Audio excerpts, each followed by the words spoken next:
You ever get one of those emails that just feels a little off? Well, today we're going on the attack. We are going to rip open the scammer's playbook and show you, step by step, exactly how to spot the tricks they use to get into our inboxes every single day. So let me just ask you, right up front, how good are you, really, at spotting a fake email? I mean, think about it. It's probably tougher than you think, because the bad guys are getting craftier, and their tricks, they're more sophisticated than ever before. But you know what? Here's the good news. Scammers are basically creatures of habit. They love to run the same plays over and over and over again. So if we can understand their tactics, we can learn how to defend ourselves. So let's do it. Let's crack open their playbook and see what we can find inside.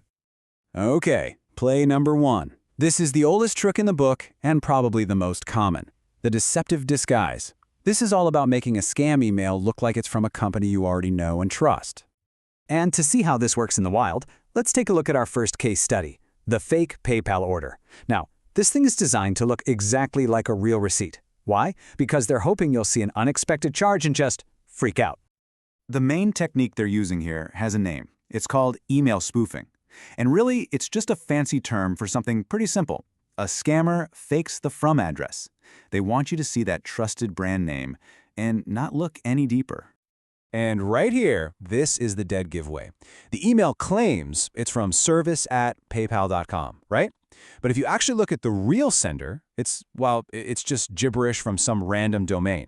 That mismatch, that's your first massive red flag. All right, so once they've got their disguise on, scammers pull out their secret weapon, pressure. They absolutely do not want you to think. They want you to panic. Let's break down how they do it. You'll see language just like this. Your account was suspended. Action is required. It's alarming, it's direct, and it is 100% designed to make your heart skip a beat. Doesn't matter if it's Netflix or Apple. The message is always the same. There's a huge problem, and you have to fix it right now. This tactic is pure psychology. It's meant to completely short-circuit your critical thinking by triggering that fight or flight response.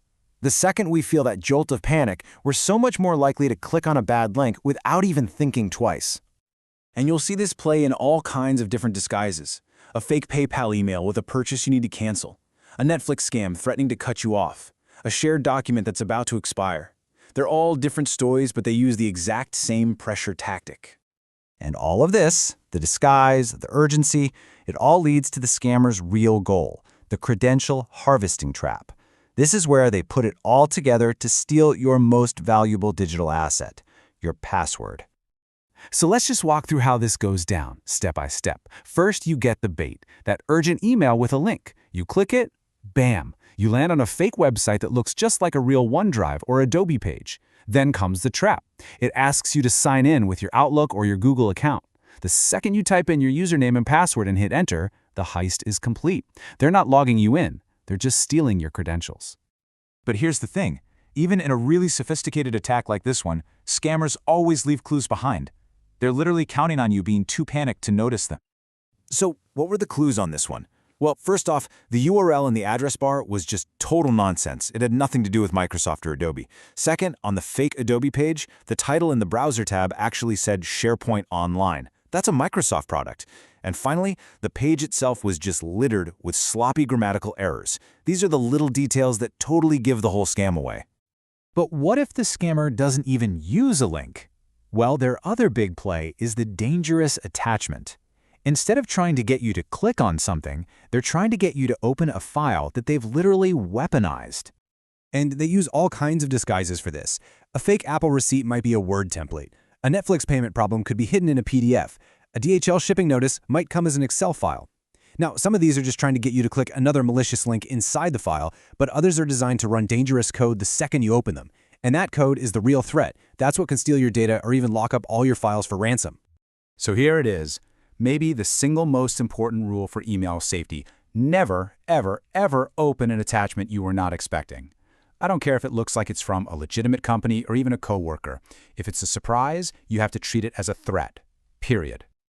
Okay, we've just torn apart the scammer's playbook. We've exposed their main tactics. Now let's boil all of this down into a really simple, actionable checklist that you can use every single day. Here it is, your 5-point defense system. Number 1, check that sender address. Does it match the name? 2.